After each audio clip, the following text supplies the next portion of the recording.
everybody, welcome on into Tomes. I am Jason. I'm joined by my awesome, wonderful co-host Cody. Was And as you can tell, both of him and I are pretty tired. I'm the one with more full energy because I just killed a thing of swig, so that's a 44 ounce of Mountain Dew and some other nonsense that's in there. But anyway, other than my caffeine delusions, we'll go ahead and cover the announcements before we get into our topic for tonight, which is our book club. So finally. So fantasy news. Cody, do you want to start us off? Yeah, I'm first big theme, Tears of the Kingdom, comes out on this next Friday, the 12th. Which is really exciting, and by the time this video goes live, it'll just be in a few more days. I'm really excited to get that. I already have it confirmed. I am getting a copy of it, so I'll be picking that up and playing that as soon as I can. All right. And actually, I've been playing Ocarina of Time in the meantime. Nice. I'm on the Spirit Temple, so... Love that game so much. This is actually my first playthrough of it, so I'm like, really? Okay. I've never owned an N64. I've only had... Actually, the N64 I have is the Japanese one, which when you're trying to play Ocarina of Time is a little tricky when you barely understand the language. Fair enough. So yeah, that's gonna be fun though. I'm excited for it. It's gonna be great. Yeah, I'm excited for it too.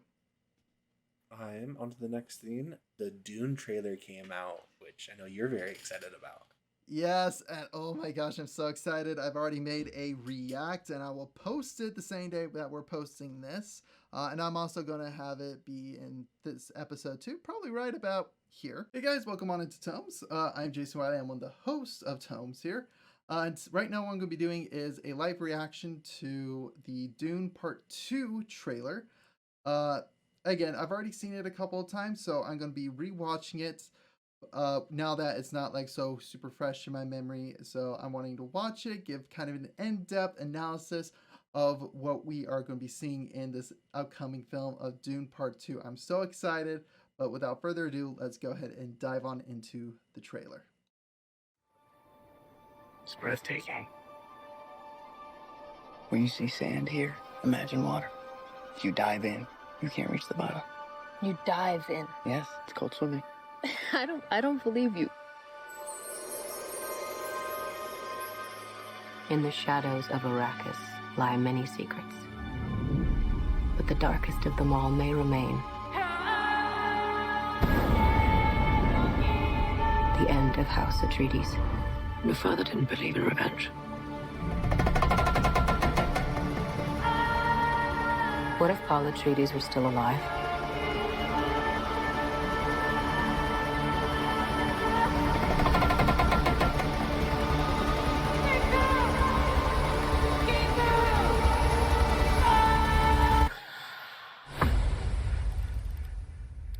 Have you ever had a dream about your first ride?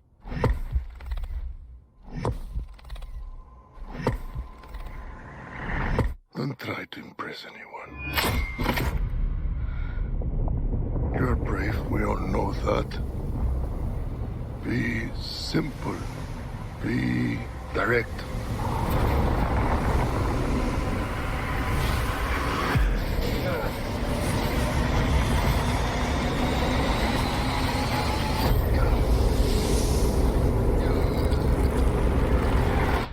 Nothing fancy. I understand.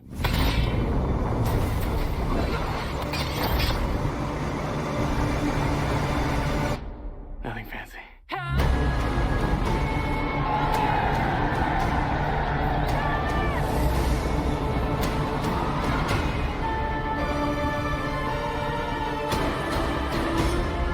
You will never lose me, Paul Atreides.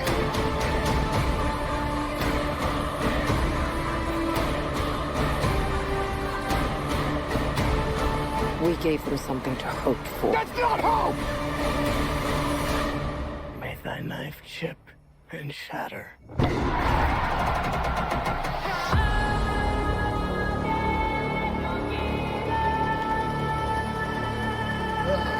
So good. Honestly, it's looking really good. So here, bro, let's go back to get back to the beginning here.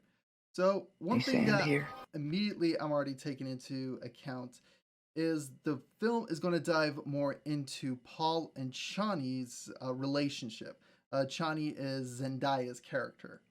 So they're going to delve more into those two's relationship, and that's what I'm seeing here. And so I'm excited to see how they're going to take it, because in the book it was very glossed over. And actually, in the book, after the events of basically part one of the film, the next thing is there's going to be a little trial, and then it's a 2-year skip where immediately we are seeing Paul and China's relationship after the 2 years.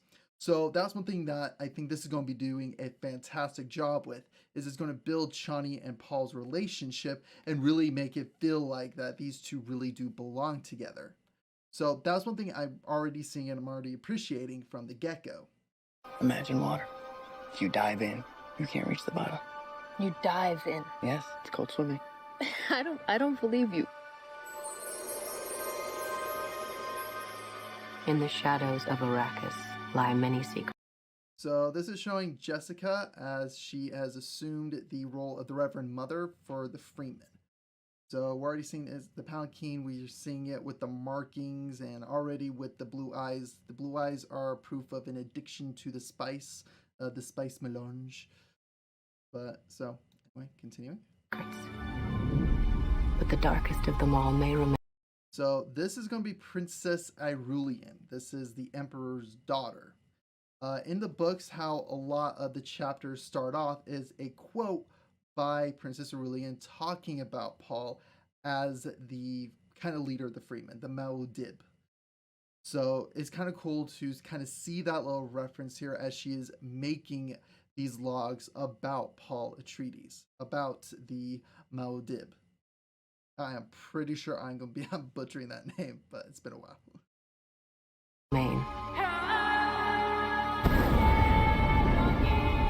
The end of House Atreides. So one thing it briefly covers in the book about this scene specifically is that after the 2 years, during that 2 year, they apparently went back to the stronghold and they were able to cremate the Duke's body and be able to kind of cremate that, all of his possessions, and give him kind of a more proper funeral. Your father didn't believe in revenge.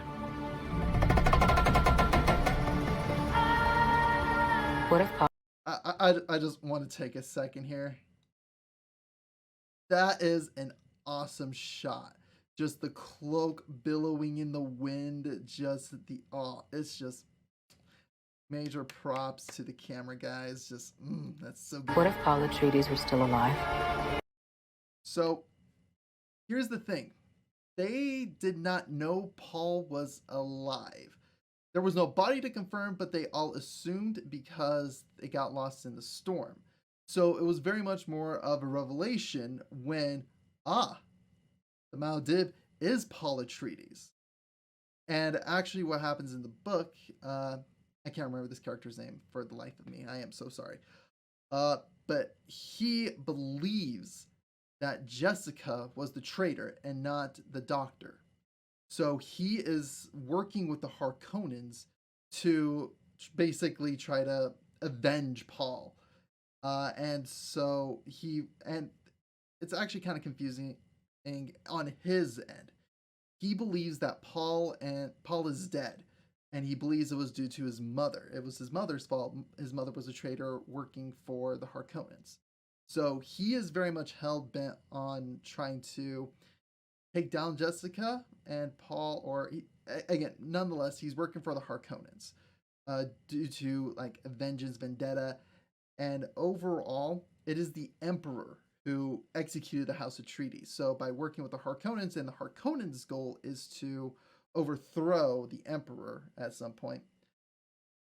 So he's working with them. It's like, okay, this is the true way of vengeance, or true way of seeking justice for the wrongdoings that has happened to the House Atreides. So that's where Paul being alive is very much a question mark, and people don't really know. So it's interesting that Princess Irulian is kind of saying, what if he is alive? So because it does not contradict anything directly in the book at this point, but it was never really hinted.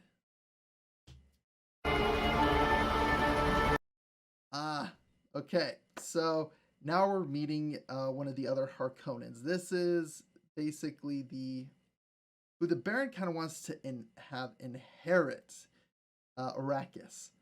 Originally, it was going to be he was going to use his son as a patsy, and then come in and say, "Oh, look at me! I'm bringing truth and righteousness. I am for the people." And this guy was originally was going to be another guy. That was a bald guy. But this guy, he is a killer assassin. He is a killer fighter. And the way it shows it in the book is very much with the knives. And it's in a gladiator arena. So this is already looking good. And I already love just the way they are doing the lighting on a different planet. Because, again, I don't remember too much in the books on at least the complexion of the Harkonnens. But I love that in the movie it shows them like a super white. And it's showing it here is probably because of the sun. It is their way of showing their kind of their tan, so to speak, or lack of. So, and we see this. We're already can kind of assume that Harkonnen Senior here, the Baron, he is already trying to punish his son to try to raise him up to the next level.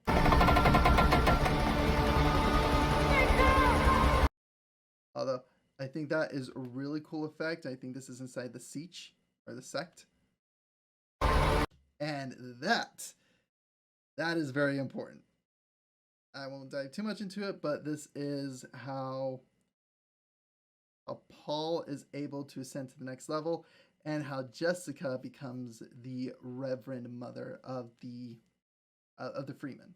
Or actually just becomes a level of the Reverend Mother, because of this liquid. I won't spoil it. I'll let that be in movies, but it is good and it is very important. Freeman versus a Sudokar. Oh, there's the arena match where he is yelling because they're going to be going more into the combat. And that is one thing that I think they just did a beautiful job doing, is showing Paul's visions. It's already looking good. It's already coming together very well. Have you ever had a dream about your first ride? This, not much of a spoiler. I think we could assume this was what was going to happen here. It was Paul riding the worm. I just love the way they did it. They make this look so much more badass than what we're normally seeing. So, because again, in the books, the way it was kind of described, and even in the 1980s version, it's very much like Paul runs up, gets the hooks it in. Because again, even in the book, it says like, because the way the worm moves is actually like spirals through. So as you hook it on the side, the spiral will actually take you up. And so you leave the hook into the one side, and then you put the hook on the other side. So that way it stops it from really spinning too much. It's enough for it to really wiggle, but it gets under the plate specifically, so that way the sand gets into the skin, and it's like, okay, I don't want to go down. The worm does not want to go down. So just this entire scene is so much better because, this is where movies exaggerate, and this is one of the few times that they do it masterfully, because they make it seem cooler and a lot more badass. So let's rewatch it because I love this. The thumper. Don't try to impress anyone.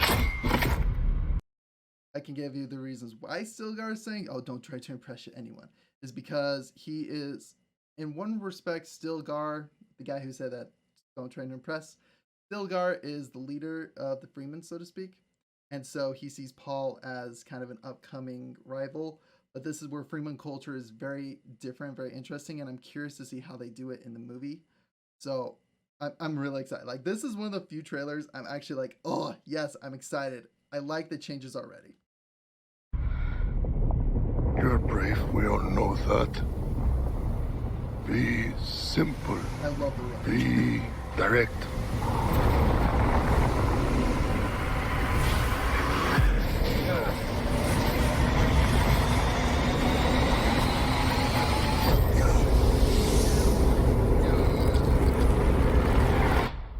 Nothing It's fancy. on top. I understand.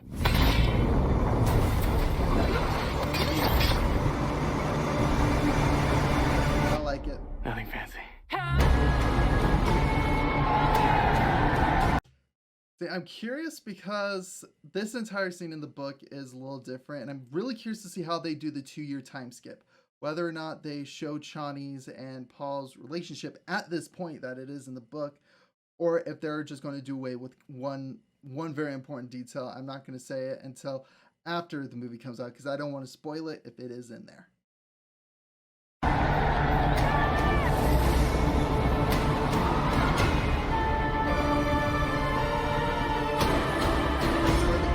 You will never lose me, Paul Atreides. But again, I really like how they're trying to emphasize more Chani's and Paul's relationship.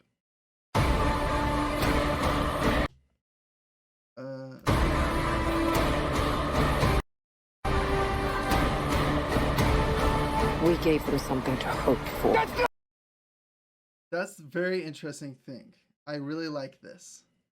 Because in the book, at one point, Paul and his mother begin really butting heads. Because this is where Jessica is a master manipulator. And this is what really shows because this is the Ben Gesserit to Gesserit, however it's pronounced. This is really where it really shows how cunning and manipulative they really are.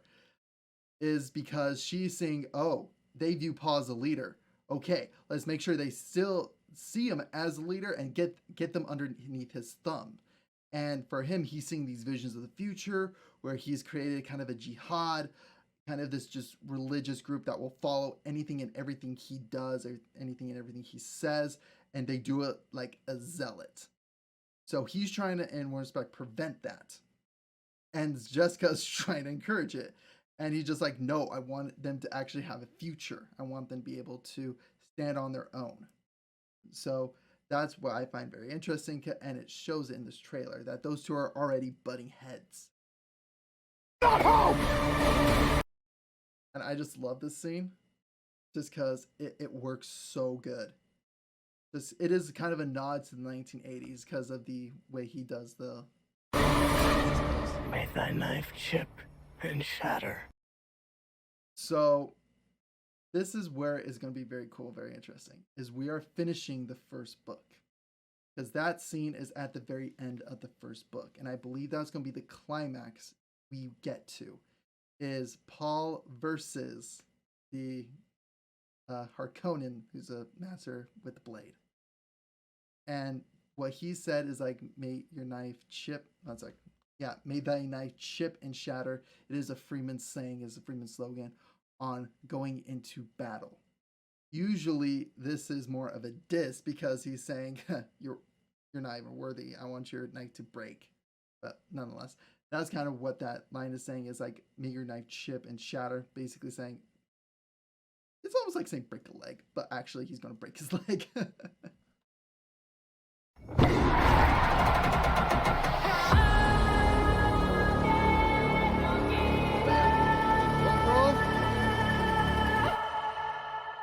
So overall, it looks great. I am so excited. This is finally a good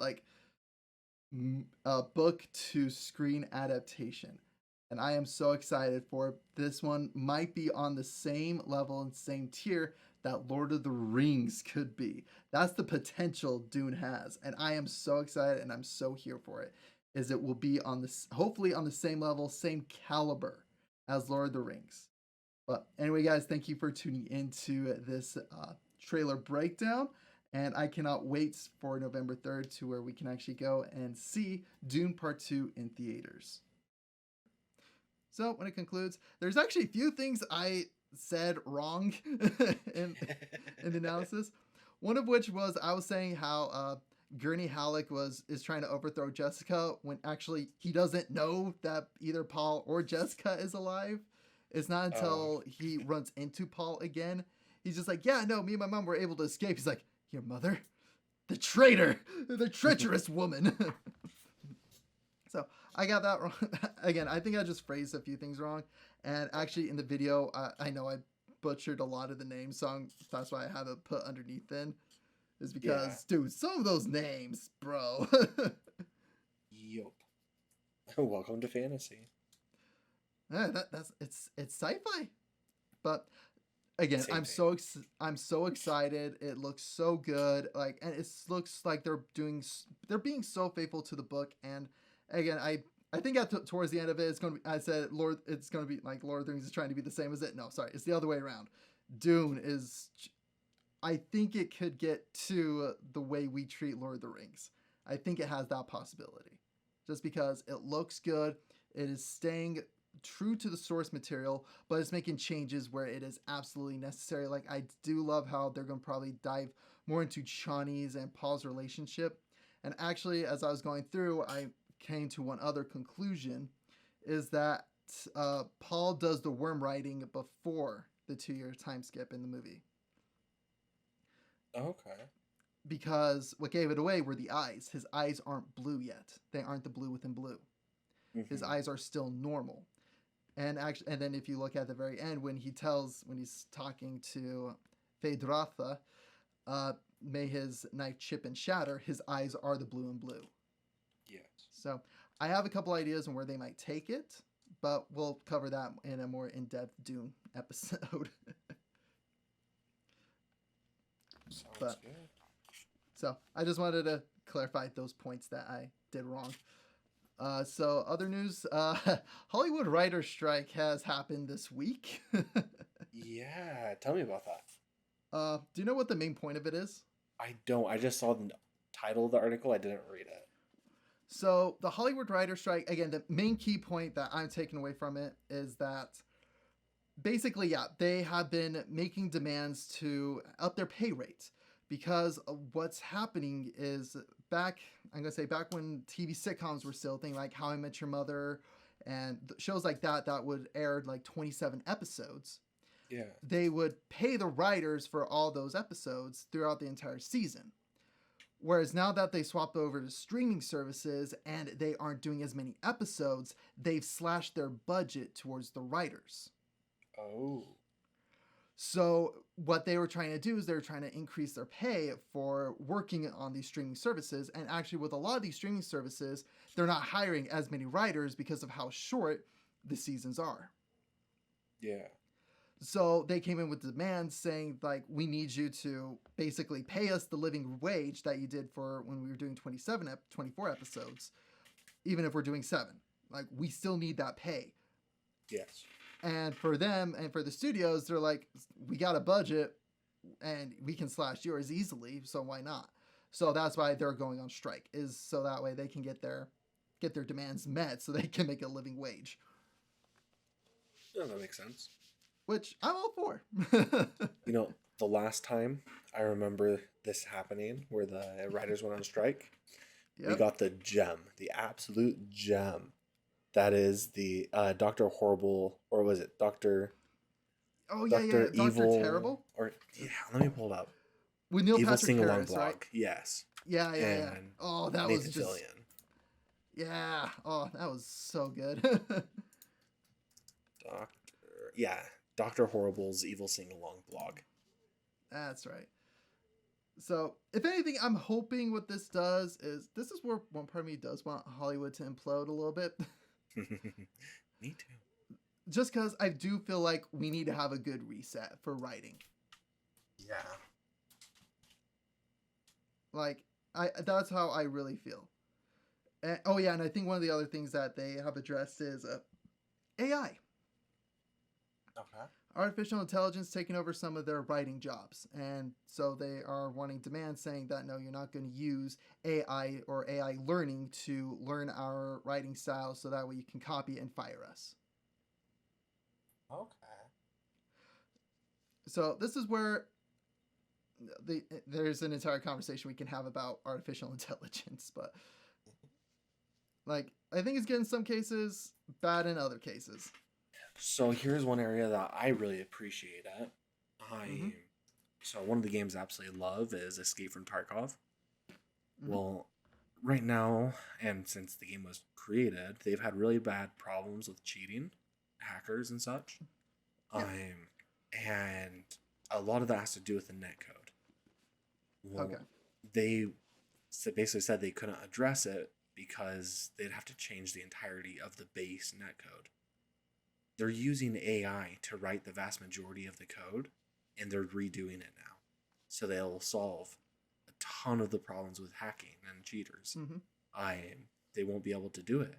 And it's using AI for almost all of it just to rewrite the code for them. Oh yeah, like that's where I'm like, okay, you know what? That's where AI is definitely like it's beneficial. Where I don't like it is when it gets into the arts, when it's like trying to replace artists, trying to replace writers. That's where I'm like, no, let's leave AI out of that. Fixing and adjusting code. You know what? That sounds great. Yeah. Like that's where for me it's just like when it comes to like the robotics and stuff like that, it's very much like, do you want to talk to a human about being a human? Well, talk to a computer about being a computer. Like to me that just makes perfect sense, and that's really cool. The fact that Tarkov is using AI to help fix its code. Yeah. As long as it's just like helping fix the code and not like going, okay, here's an NFT, here's this, here's that. Yeah, no. Luckily they don't do that. Yeah. Like that's my own thing. Like I'm even cool. Like I like ChatGPT for like using almost like as a Google search engine. Yeah. Like stuff like that. Like I think that's really cool. I like if it's an aid Yes. and not taking over. Yes, I agree. I agree with that 100%. AI should be the support, not the ad carry. Yep. AI needs to be support while we do the carrying. Dude, we've been playing too many MOBAs. I know. Which, speaking of which, I think that's a good segue to the League of Legends mid-season invitational. Yeah. The MSI event has been awesome. Watching all those different games. And I love the stage. The stage looks so cool. It does. It really does. It looks like it's underground. Yeah. It looks really cool. I'm enjoying some of the matches. Like, again, I've been looking for like a team to root for, and that's become Golden Guardians. Like, I like Huhi. Huhi's pretty cool. Hui is pretty cool. Huhi and Stixay. Yeah. So I think they'll do really good in the lower bracket. Yeah. Do I think they'll win it all? Probably not. Sorry. It's like if you want to make it to the upper brackets, you got to be a Korean team. Yeah. Well, and that's the thing is that originally they just lost first round, and so right now they're doing the lower brackets to see who wins that. And, okay. That makes sense. Yeah, so that's what I meant by lower brackets, is that it's a double elimination instead of single. Gotcha. I didn't want to say the losers bracket, but they just had a rough start. They just had a rough start. That's all. They did. They did really great in the prelims, qualifiers. That was really cool to see. Let's see. I'm pulling it up right now. So let me view standings. Here we go. Okay. Yeah. So right now the finals look like it's going to be BLG and G2, which are both amazing teams. Okay. Oh yeah, no G2. I've been watching several of their games, and they've been knocking it out. They're good. They are. And I think tomorrow is R7 versus GG, so Golden Guardians. Let me double check. May 6th actually. Ooh. Oh, that's today. Okay. Well, yeah. Yeah, it starts at 5 a.m. May 6th. So tomorrow. Yeah. Time zones. We're recording this late at night. Ooh, oh, that's right, because it's UK time. Yep, so I will watch the VODs. Same. So they'll be facing, and then Loud versus PSG will be facing off.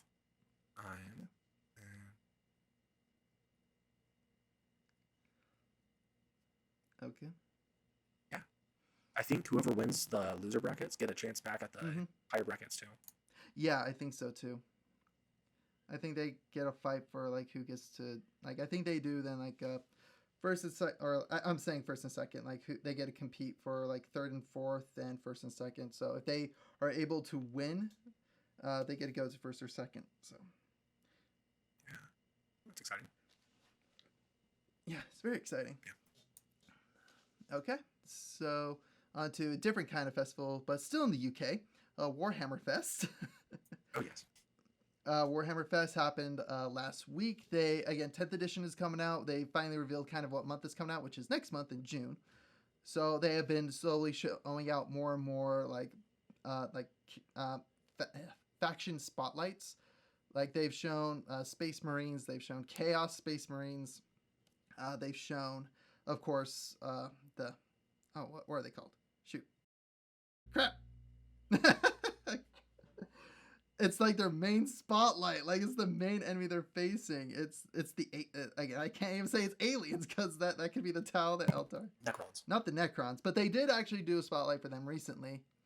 Crap, what are they? Shoot, it's the Hive Mind. The Flood. Oh my gosh, I got.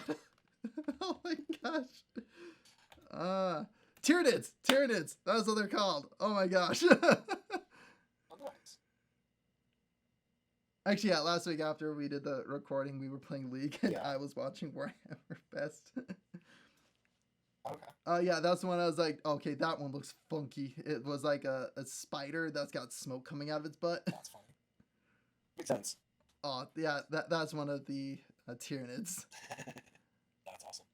That'd be cool to see. It's like the Tyranids are like people who obsess with xenomorphs. The Tyranids are their thing. They love them. Actually, there are some that do kit bashes where they make them look like xenomorphs. Like, it looks really cool. But yeah. So, continuing with the world, the Super Mario Bros. Movie broke $1 billion at the global box office because last weekend it was the premiere in Japan and Korea, and that brought it over to the $1 billion mark. So, huzzah! That's awesome. Good for them. Yep. Then there was, and while we're still kind of talking a little bit about Japan, the One Piece live action movie, I think it's set to release within the next year or so. But Oda wrote a letter this week, basically telling the fans kind of an update, a progress report on what's going on with the live action movie. And it's very well read. It's very much him saying that he's been working hard with the studios and Netflix, and at times he felt like they were just butting heads. They weren't really making any progress. He blamed it on just like, okay, maybe it's just because they're foreigners and we have different ways of life, different walks of life, which again is very true, especially coming from somebody who lived in Japan for about a year and then coming back to the States. Is two very different cultures. And it's very, very different, and they have different work ethic. We have different work ethic than they do. So it's very much butting heads, but finally they have found the groove. They're staying on the same page. They're getting on the same wavelength, and everything is coming along good. So I'm excited for that. At first I was hesitant because generally when they say, oh, we're doing an anime live action version, it's always horrendous. I've been able to count on a single hand how many good ones there are, and 3 of them are Kenshin. Like, the Kenshin movies did a great job. Like, I love them. They're so good. If you haven't watched them, watch them. They don't get me wrong, they do Susanoo. They do not do Susanoo justice, but overall, everything else they stay true with. Yeah, they did. Those were really enjoyable. And then lastly, in news, we have The Witcher Season 3 trailer, which the trailer doesn't look too bad. It looks pretty interesting. Although was watching Sean Green because that's how I verify some of my updates or see if I missed anything. He made a comment, and which I have to agree with. At one point, you see Geralt pulling his sword out of the leather sheath and is making the stereotypical sound of it coming out of like a metal scabbard. And he's going to go, it's a leather sheath! It's a leather sheath! It's a leather sheath! It should not make that noise! That's funny. So, again, it looks good. On the execution, though, that may be up to debate. I've already heard people not being the biggest fan of it just because this is Henry Cavill's last season. Yeah. And apparently they strayed far away from the source material. But nonetheless, if anything, I'll watch it solely for Cavill because I love that man. The dude's great. He's a nerd, and I love it. Yeah. He is a really cool guy. From all the interviews and things like that. Oh, yeah. Seems like it'd be really cool to like just sit down and play Warhammer or something else with him. Like, dude, if he was just like, you know what, we're doing the Cavill Warhammer League, I'm like, sign me up. I want to be in. Like, I know he's working on a Warhammer movie, which I would love to be part of, even if I'm just like a stupid Astro if I'm just a dumb Marine that gets killed. Not a Space Marine. I'm talking like I'm just a normal grunt troop that gets impaled by a Tyranid or something. I'm fine with it. You're the random orc going, I'm a tank, I'm a tank, I'm a tank, I'm a tank. Hey, dude, orcs have a good time in Warhammer, all right? I believe it. Which actually, I'm wanting to get an orc army. That would be funny. Hey, I finished my Blood Angel patrol team. I wanted to get an orc patrol team so I can fight them. There you go. So I'm excited for that. But I think that's it for our fantasy news. So we can go ahead and dive onto our key segment. Yes. And I'm very excited for that. So we are back on to Book Club with The Shadow of What Was Lost by James Islington. And I can never pronounce his name. Oh, no, dude, it's fine. And actually, I made one comparison that we talked a little bit before the episode. We were trying to discuss how the episode was going to go. And he goes, he really seems to like ill, like the vowels of ill. And look at his name. Yes. Okay, but there is an S between the I and the L. Yes. I think in his mind, he's like, what if I drop the S in my name? And Islington. Okay. Islington. It's like Isle. Yeah. All right. So we read chapters 20 through 24. So we stopped at 25. And since you read this most recently, summarize chapter 20 for us. Yeah. So chapter 20, I think, covered the most ground, or the most varied ground. It gets the full party together for Davian and Wur and all of them. And it just creates a whole new dynamic. So they do bring in the swordsman from before, and they also bring in his sister, and which ends up being a love interest for Wur. Then it emphasizes a bit more about Caden, and so maybe because of how fast I was reading, I didn't get all the nuance with it. But at the very start of this chapter, it talks about how Caden. So I think it was Wur who woke up. But is it? Yeah, I think it was Wur. But he woke up and he saw Caden sitting there with the dagger, and it almost seemed like Caden was suicidal to me. But then later that they talk about the look that he has, and it comes out when he's being aggressive to other people as well, and so it's just showing that dark side to him, which they cover really well, and they talk about it really well. And then the chapter ends with a conversation with Nihim, the false priest, and Terrace, which is really a cool conversation, but we'll get into that later. Oh, yeah. And for me, I really liked how in this chapter, I feel like, isn't it? Yeah, they start with like the party meeting, like the party gathering.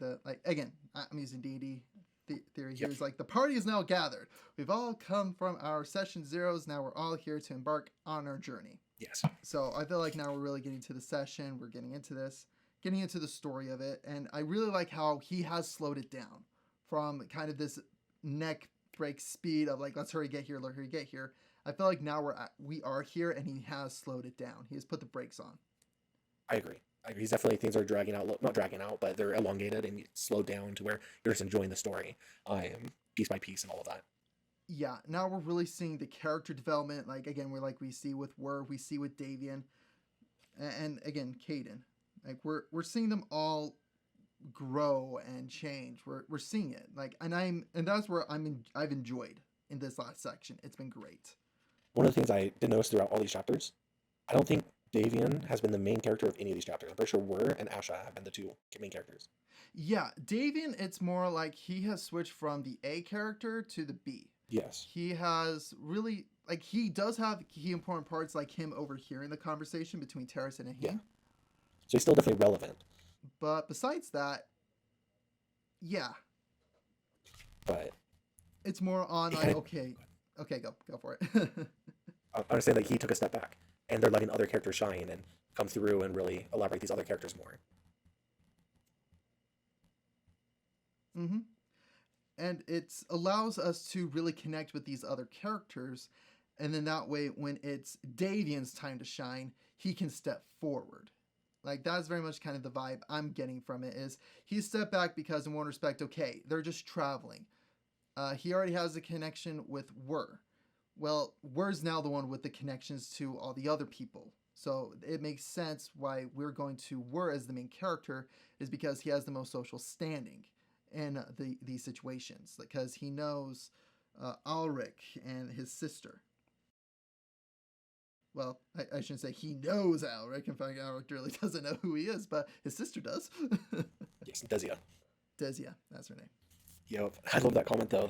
Because Ulrich is kind of ripping on Word, and he's just kind of being a punk to him. He goes, "I can't wait for him to find out who I am." He's just like, "I cannot wait to drop the mic. I cannot wait to drop the mic." He's like, "I'm tossing the mic in my hand. I cannot wait to just drop it." Yo, there's a lot of really great quotes though, and there's just like little quips and things. Yeah, one of my favorite parts was the when Terrace first introduces Ulrich to Nahum. They run into him on the road, and he's just, "This is Ulrich, the greatest swordsman to ever throw the fight." To ever throw the Court of Swords. Yeah, Song of Swords or something. Song Yeah. of Swords. Yep, Song of Swords. Where the heck is Court of Swords from? It sounds very fantasy. It does. But yeah, I just thought that was really funny. I could be thinking of like Serma. Anyway. Yeah, no, it's hilarious. I love it. It's a very snide comment, just like, "Aha!" I'm gonna knock his pride down a peg. Yo, which, yes. One of the things I did love is that each of these characters have a purpose to be there, other than the initial theme set. Yes. So, for instance, Ulrich, he was told to go there by the princess, but it's also a punishment because after throwing the fight, he mouthed off that he threw the fight, and now all the moneylenders are wanting to go at him because they had the gambling set up, a bet against him, a bet on him, and he threw the fight, so he owes a lot of people a lot of money. Yep, he's like, "You did it on purpose. You owe us money." It's not my fault. You bet on the wrong guy. Yep. And so it's makes sense that he's in trouble and he has to find his own way home. And then his sister, who's there to support her brother, is the main reason said, but also because she just doesn't want to go back. She has a lot of things back that she just doesn't want to deal with. She's like, "You know what? I'm tired of men chasing me. I want to go on an adventure. I just want to see the world. I want to find myself." Pretty much. I enjoyed it. I actually really like her as a character. I do too. Like, I really hope that I do ship War and her together. Yeah. Me too. They just work together, and you can tell they like each other. Yup. But that whole interaction brings up something that happens in chapter 21 that I am very excited to talk about. And that is Ulrich, the greatest swordsman to ever live, against Caden. Yes. Oh, dude, I love it. Like, that entire trying to remember what it's actually called.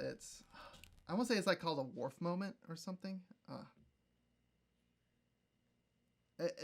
Basically, what I'm referring to is like in Star Trek, the way they would show that someone is stronger is that they would just pwn the strongest member of whatever character it is. And in The Next Generation, I believe it was Worf. Worf was the Klingon, who was the big buff bruiser. And so if they wanted to show how strong the enemy was, they would immediately like make him look like the weakest person ever. And that was very much the sense I got there with Ulrich and Caden. Yep, that's what I got as well. I am the Worf effect. Yep, or the Worf barrage. The Worf effect, yep, okay. Yeah, it was the Worf effect. I remember referring to that part. But yeah. Yep. So it was really cool to see that. And for me, I'm just like, that put that smug punk in his place. Which I'm very confident at some point we're actually going to go, you know what? I like Ulrich. I already do. I'm not like, yeah, he rubs everyone the wrong way, but I also understand where he's coming from with a lot of the stuff, and I feel like his character is gonna progress and develop a lot more. Yeah. And so I'm not gonna hate on him because he's in a bad spot right and now. I'm not hating on him either. It's for me is one of those things like, I kind of recognize this trope. You make this guy seem like an absolute dick, and then we see the baseline for the character progression, and he's going to turn into this great, awesome, and fun character. Because that's what Matt Cawthon was for me in Wheel of Time. Matt annoyed the living Okay. crap out of me. But around book 3, he begins to grow on you. You're like, okay, you know what? I like this guy. He's funny. And then towards the end of it, you're like, Fair enough. that's the man. Yeah. No, I definitely think it'll be something like that. I don't think it's going to take that long. I think by the end of this book, Yeah. honestly, because the author, he does a really good job of paying things out in the same book, but some of the times it feels a little rushed, but at the same time, it's nice to have the payout so quick. Yeah. Like it does pay off, and it actually, this is where it really does work for him, because that's where I'm enjoying it. Because again, as we were saying before, I'm very much the guy who's here for the ride, and so I'm enjoying the ride. I'm like, okay, I think this is where it's gonna go, and sure enough, that's where it goes. So I'm like, yay, I called it. Yep. Oh, I'm so excited to talk about the theories. We'll We'll get to that later, though. We'll Okay, get to that so later. I guess I have 2 questions for you about chapter 20 and chapter 21. Okay. First one is that end conversation between Nihum and Terrace. Do you remember it? Where? Thank you. Bless you. Sorry. Off the top of my head, I need to read it because again, I read this a week ago, so it's not super fresh in my mind. You're good. So the conversation essentially is where Davian sneaks out and listens in, and they talk about how it basically Nihum, he knows he's going to die. Yeah. Something's like he's leaving this, and he knows that once he leaves here, he's going to die, and he's accepted that, and that they really need to get things going, and so it just is setting up for things later on. But it definitely leads to, I don't know, for me, leads to the whole like secret order type thing, where like these guys are both part of the Order of the White Lotus type thing. And that's how it feels. It very much does feel like it is again, I say secret combination, but it's not secret combination. It's more on like it's what is it? The secret group. It is the undercover agents. Is the intelligence. It's the intelligence gatherers. Yeah. It's basically the CIA, KGB, MI6. Like it's the secret agents, and that's what it is. It's I'm trying to remember the spy network. Yeah. Well, not exactly spy network. I feel like it's something more than that. I feel like this is more closely aligned. Going over to like Sanderson would be like the Ghost Bloods. Yeah. This is like the Ghost Bloods, but more positive. Well, okay. Well, Stormlight, yes, Ghost Bloods are viewed in a negative light. Mistborn, they're viewed in a positive light. Yeah, and I know that they do a lot of good, but they definitely aren't a straight good group. Where this group feels like it's being set up as a good group. That's why I like your comparison with the White Lotus, because in Avatar: Last Airbender, the White Lotus is the good secret group. They are the group of leaders that are really trying to work for the betterment of mankind. And I feel like that's what this is they all have their missions, they all have their things they're trying to take care of. Yes. These are the people that when everything collapsed, they kept it running in the background. If you've seen Interstellar, this is NASA. And actually, no, that's not a perfect analogy, but you get the point. And actually, the whole thing with the knife, it's Terrace who has the knife. At the start? No, Caden has the knife. Nope, it's Terrace. Look at the second to last paragraph. To just make out Terrace's scarred features, they were set in fierce concentration. His crisscross forehead glistened with sweat as he stared intently at something he was holding, memorized by whatever it was. Oh, so Terrace is suicidal. That makes more sense. And I have a theory that I'm going to say, no, he's not.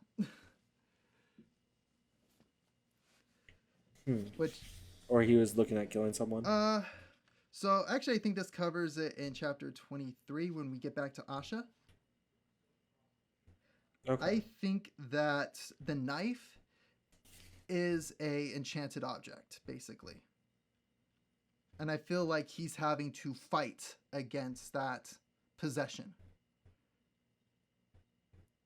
Okay. I think so. This is where we're going to dive a little bit into the theory because I opened Pandora's box a bit.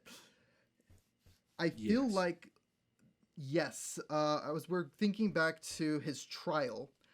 I think the knife took hold of him, and the knife made him carve up all these people. That makes sense. So that's why we're seeing this scene. We're looking over at Terrace holding this knife just solely in concentration and trying to prevent it from taking him over again. So that's my theory with it. Because I definitely could see that. Yep. And you had just said there was no cursed knife ready for this. well, they did pick up the cursed knife in the place, okay? They did pick it up. Not saying there isn't one. Oh, it'd be funny if actually. Okay, anyway, well, I'll tell you the funny comment. It's Get there. yeah. I think I like that. I definitely like that. I think that's definitely a great theory that is very, very plausible. All right. But yeah, and then I really like in chapter 21 Were and the girl flirting. And I like how I'm trying to remember. Actually, the fight breaks out. I love how, like, honestly, it's like preteens, like, or teenagers when right before an adult comes back, they're like, okay, we're getting into shenanigans. Crap, adults are coming. Put it away. Put it away. Yo. What did you think about the talk of theology? The theology talk was very interesting, and I like it. Why? Well, I really like how they're talking more about faith. And 1 second. This is where, sorry, I gotta reread because I gotta refresh my memory. You're good. They talk a lot about predestination. Yeah. That El is the god of predestination. That's right. And they talk about how there's him and then there's the opposition. And throughout all of it, Caden is arguing about how if it's all preset, why doesn't he just end it? Why doesn't he just win and stop all these things from happening? If he knows everything, why doesn't he just do that? That's right. And this is where the theology gets in, is like, maybe that's the adversary kind of winning in that moment. It is very much a push back and forth, and that's what causes the struggle in life. Is that it is these two forces pushing back against each other. But it is very much he believes that El is going to win. He knows El's going to win. And the way he puts it is El already has won. The devil's just trying to get more people to his, basically. Yeah. It basically is Christianity. As seen through Catholicism and a lot of Protestant faiths as well. Which, again, I do enjoy that kind of take on it.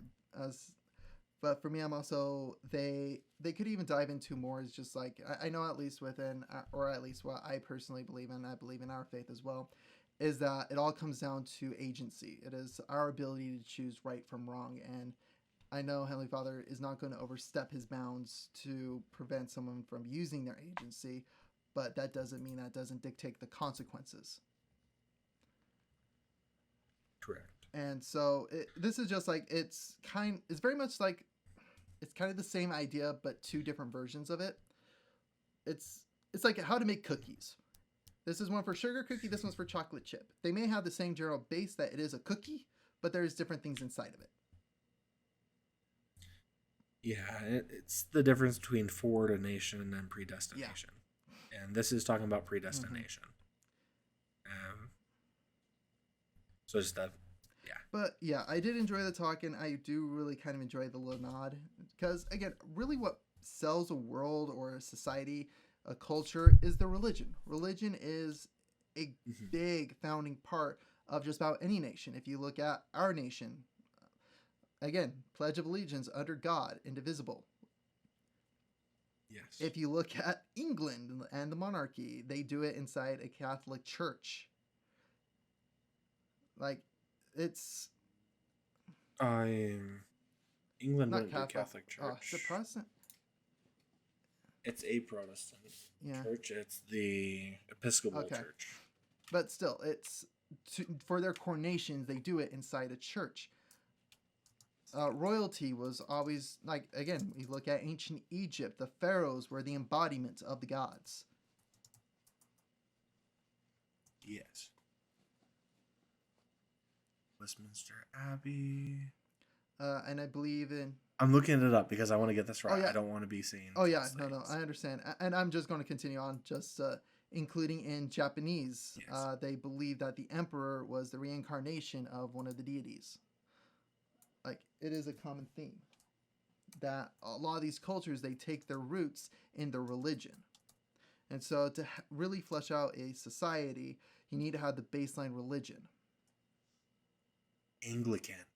It's not the Episcopal. It's the Anglican Church. Interesting.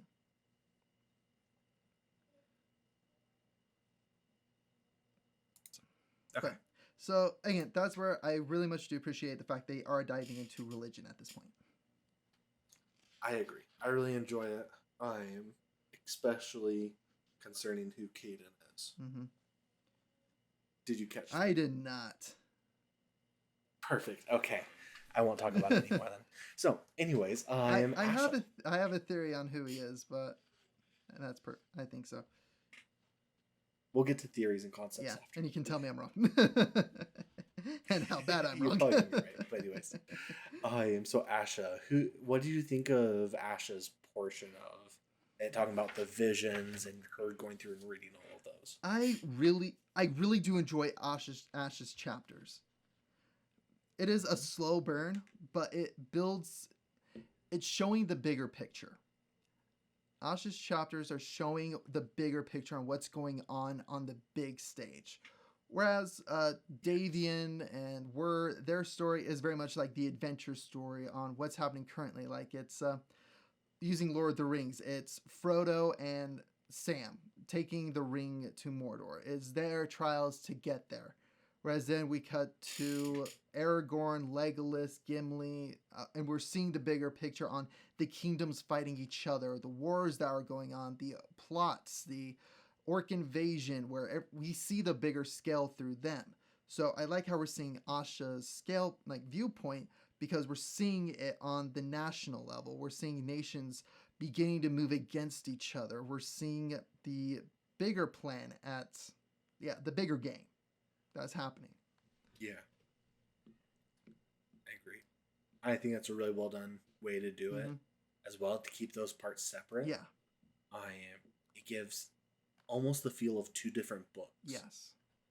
Well, it's all the same. It's all the same story, but it definitely feels like two different books in the sense of following their stories in two different ways, and I love it. It keeps me entertained.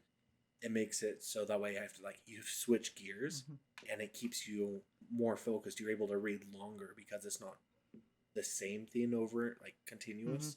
It breaks it up a lot better, and that helps my mind to be able to focus more. Yeah, it gives you a nice little break. Yes. But I enjoy the visions, and I knew I had a connection with the vision she has with what happens, I think, in the following chapter with Davian having a vision. Yes. So Davian's vision is a vision that all of the others have already had of the invasion. Yeah. And I love that they tied that in. And it's very much kind of that rule of three. Like, I think there was, like, we see, like, I think he gives us two examples of that vision where it specifically states about the invasion. And then we get Davian's vision on it to really, like, okay, this is happening. Like, it is going to happen. Yeah. Davian's feels a lot more of this is right here happening right now. Yeah. And he's just transported and seeing it first person. Mm-hmm. So, again, I am really loving this book. Like, I love these chapters. I'm really at the point where, like, I'm engrossed into it. I'm hooked in. I am too. I love this. I have been having so much fun with it. which brings us to one of the cool parts of this next section, Delonis, or Diolanus, the city. Yeah, Shadow Logith, you mean? So, huh? Oh yeah. Yeah, this feels cut and pasted from Right, it is. Wheel of Time. It is almost okay. It's heavily inspired by it because there are some very key differences. Like again, the main similarities: the enemies do not want to go in there. They'll do everything they can to avoid getting in there, to the point where they will run around the city instead. But a really cool. They give a good reason for it. I don't know what the reason is in Wheel of Time, but in this, it's such a cool concept of the way the essence works there. It drains things of essence, basically, these creatures, much like the shackles do. And so it just would kill them outright just to go in there.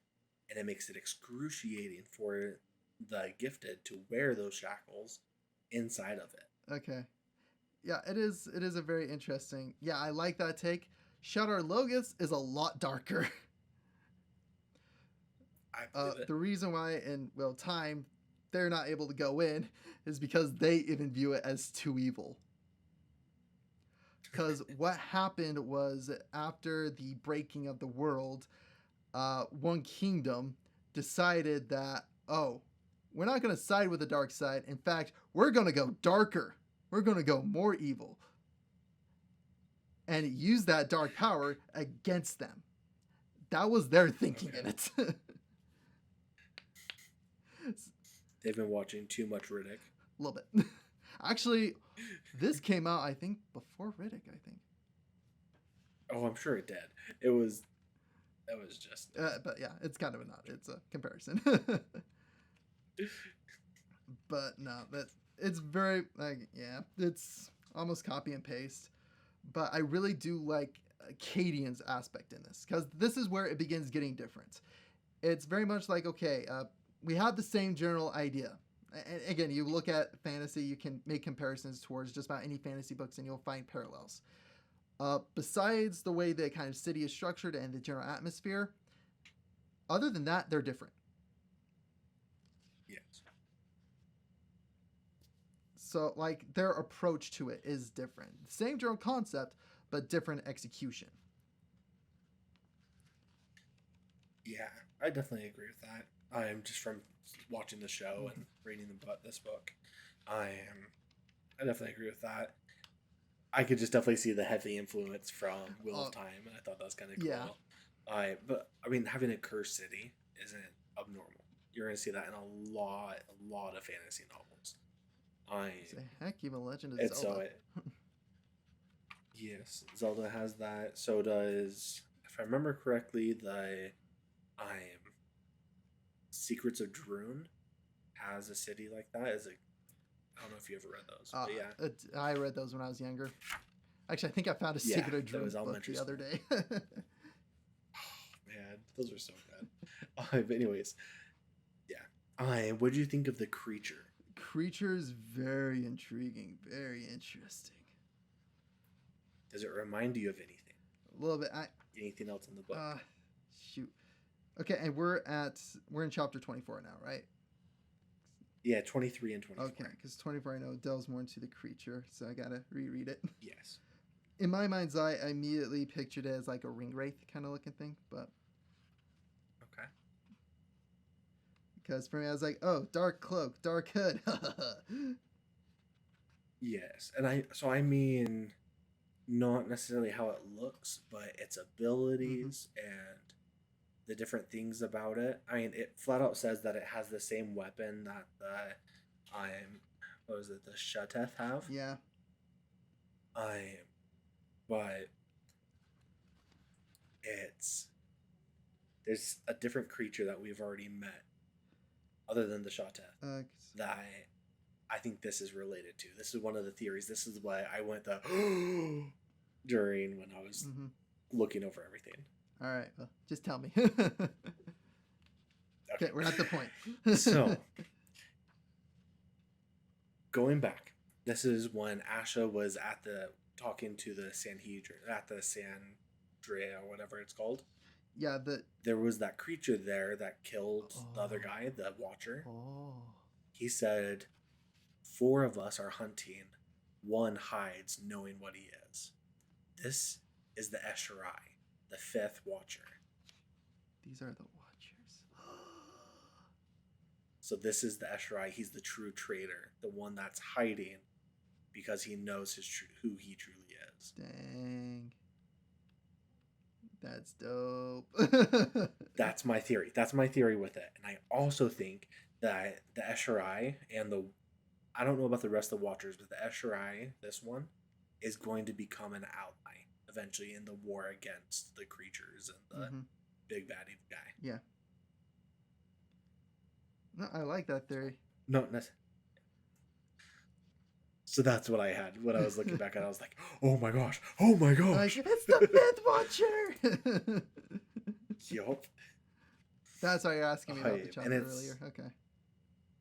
Yeah, and so that's where it ties into everything of or what I was saying, where he pays off in the same book. Mm-hmm. He does the setup of there's the 5th Watcher called the Esherai, and I think this is it. Yeah. I think that's how it's all going to tie in. Oh, yeah. No, I could see that. And this is where it's very much like he will introduce a concept, then he will kind of show what it is. Yes. He doesn't do like the trickling sands of dust that Rothfuss and Sanderson do. Yes. Instead, he's just like, you know what? Here's the idea. Here's it kind of in place. Remember this, okay? It's going to be right here. We're going to get a bigger payoff later on. Yeah, and they definitely compound on each other. Mhm. And it works very well. Yep. Also, in this part is the payoff of Nihim dying. He dies too. Yeah. The Esherai. I'm going to call it the Esherai until I'm proven otherwise.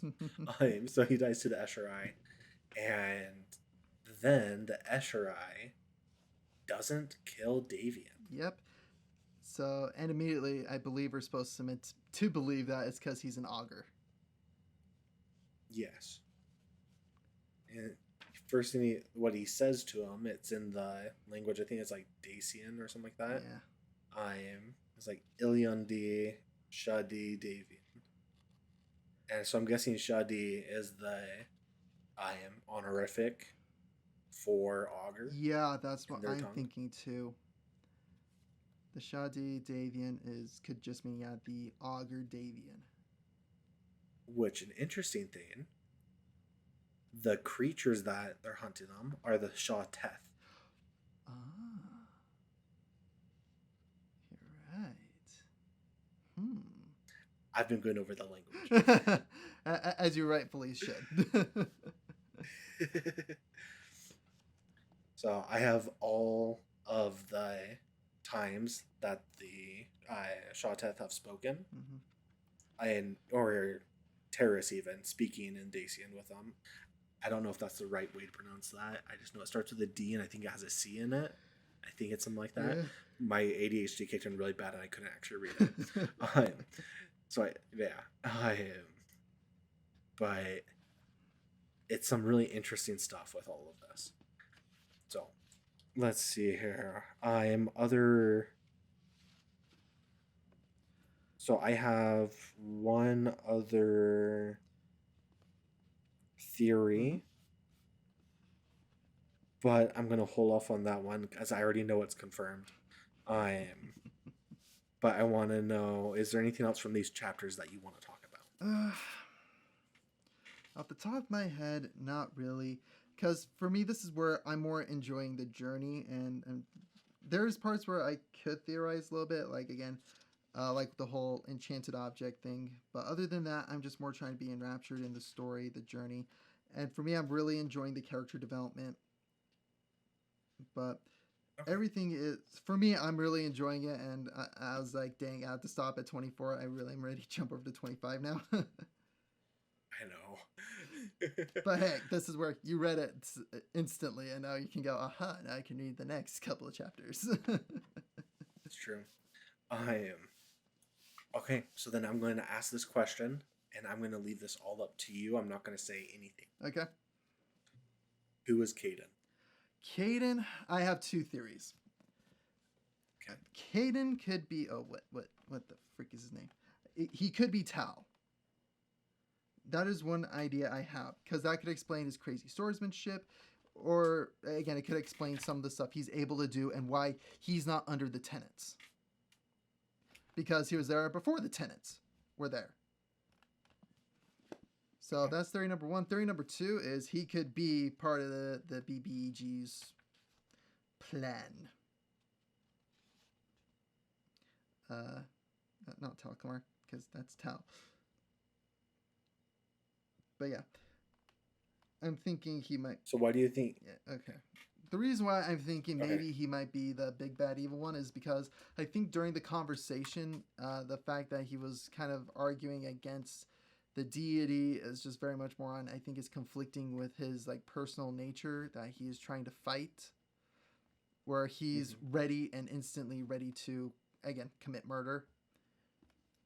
But he's having to resist it. So this could be like, he could be an agent or something along those lines, that this could be his moment to really see himself as the good guy. Like I'm saying, it's his Prince Zuko moment, where he is now introduced to a new way of life, a new way of thinking, and that this memory loss is a blessing for him, that he can start anew. Okay. So that's that theory. So I like both. yeah, those are my main two theories. One of those has a little bit more evidence than the other. Mm-hmm. Can I read all of the Shawteth, what they speak? Yes. Read these lines to you. Go for it.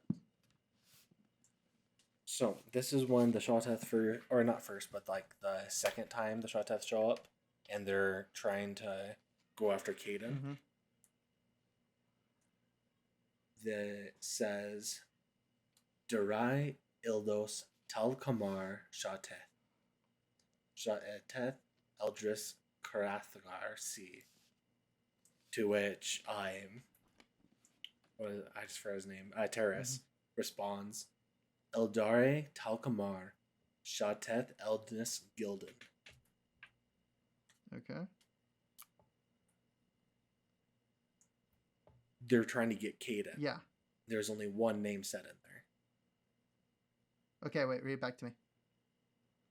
One more time. Durai Ildos Tal Kamar Shawteth. It's Tal. Tal Kamar. Tal Kamar. And that's the guy in the beginning, so yeah, it's Caden. Yep.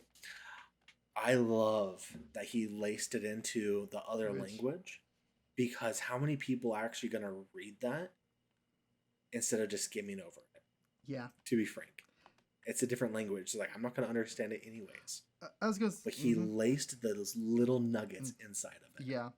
To where if you read it, you're going to get the reference. Exactly. And out of context of the situation, you know that Tal Kamar, because you recognize that name from the introduction, is a person, and they're talking about Caden, and so you start inferring that this is Caden is Tal Kamar, lost his memory. Mm-hmm. Yeah. So, again, I only said anything because you got it. As soon as you got it, I was like, okay, I'll go over mine. Because for me, I was just like, I'm very confident it might be Tal. Like, it makes sense. Like, in my gut, it made sense. And as I said, I was like, I feel like that's the right answer. But there could be another idea that is out there that this could happen. And then, like, as you read it, I'm just like, okay, wait. For me, I was like, in my mind's eye, I was expecting, okay, yeah, he's one of us. He's one of ours. Mm-hmm. But then I was like, wait a minute. Read it back. That's what I was like. Did he say Tal Kamar? Because I thought that's what I heard was Tal. Yep. So. I'm so excited though. I'm gonna, as it keeps going through, I'm gonna try and piece the language out. Mm-hmm. And see if I can figure out what these other words mean. Mm-hmm. See if anything's repeated and such. Yeah. Yeah, I'm excited. This is fun. Yep, and I think that might be a good place to put the bookmark for now, and we will pick up this book again, hopefully within the next week or two. Sounds good. All right,